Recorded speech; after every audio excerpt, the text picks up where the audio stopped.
አንተ በዚህ ዓለም ላይ ዋጋ የማይወጣል ውድ ሰው ነህ። ዋጋ የካልኩ ዋጋ ክርስቶስ ነው የሚሆነው።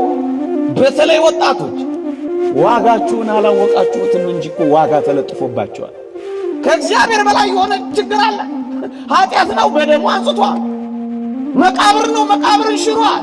በደልና ኃጢአት ነው፣ እንዳለላ አንጽቷል። ደዌ ነው፣ ሽባነት ነው፣ ተርትሯል። ከእግዚአብሔር በላይ የሚሆን ምን ችግር አይተህ ነው? ችግርህን ለአንዴና ለመጨረሻ ጊዜ የሚፈታልህ ሞት ብቻ መስሎ ተሰምቷል ማለት ነው። ውሸት ነው።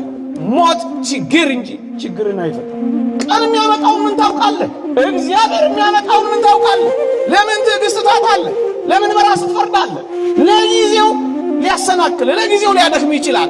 ግድ የለህም፣ ታገስ፣ ቀን ስጥ። እግዚአብሔር ቀን የሚያመጣውን አታውቅም ይላል እግዚአብሔር ቃል። ምን ታውቃለህ?